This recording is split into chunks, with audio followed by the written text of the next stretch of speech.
Hey duckies, it's raining, I got my tea, my hair's fluffy, you know the deal. So today I'm going to talk about writing, and I have a lot to talk about because I got back from Young Arts a couple weeks ago. I was really lucky to be a finalist for spoken word, and one of our main fantastic teachers was a poet, John Murillo. So I have his great book here, and he gave this wonderful workshop on stealing in writing.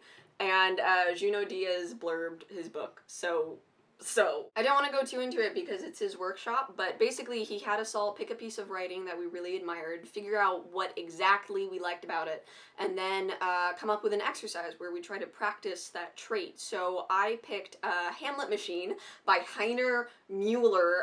It is a German surrealist adaptation of Hamlet. It's 6 pages long, but on stage it could last 2 hours. That's a level of confusion that we all should work towards, and I really liked the way that it used the format and structure and like type of like the literal type of the written word on the page to characterize Ophelia and add depth. So I did a little, 10-minute writing thing that was all caps and very bloody, and it was great. Speaking of reading, this is my own tip. I really like reading nonfiction for imagery, historical facts, research, character development. My challenge to you is to go find a good non-fictional book and incorporate whatever you're reading about into your writing. I'm like 100 pages into The Lady in Gold, which is so good. I got it at Books and Books in Miami, and it's fantastic. And you can see like how I mark up the pages with like highlighter and pen and Sharpie and stuff. And I'm only like 100 pages through, but I already have ideas for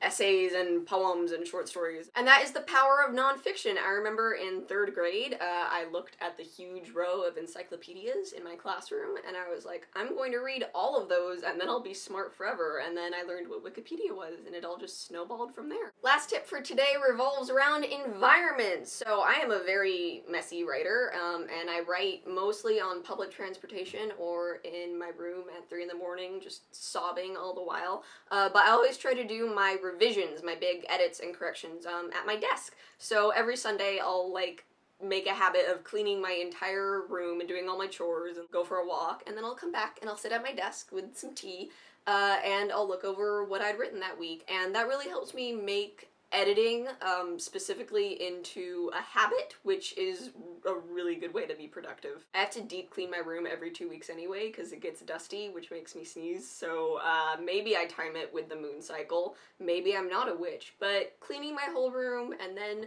doing revisions, it just makes my head feel very clean. And on the subject of my actual writing, I'm trying really hard to get my Etsy shop up.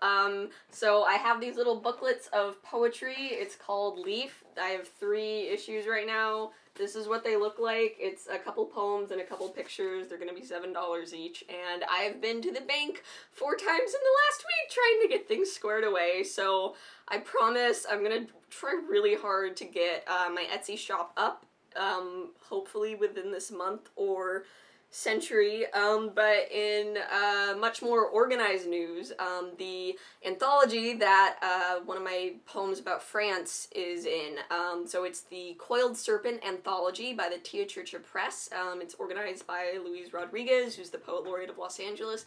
It's really amazing, and one of my poems is in it. So you can watch the France poem that will be in it in the description, and it's coming out March 30th. I'm sorry that I talk so fast this entire video. I've had a lot of caffeinated beverages today, but thank you so much for sticking around and supporting my writing and supporting me, and I hope that some of these little tips might be helpful to you. You can watch part 1 of this series, I guess. I have another video of writing tips in the description. Thank you so much. That's all for me. Today's fact is that a 30-meter tall tree can absorb up to 22.7 kilograms of carbon dioxide a year. That's it for me. I'm gonna go eat some paper. Later, nerds! You know what else is good for acne is not lying, because it gives you soul acne.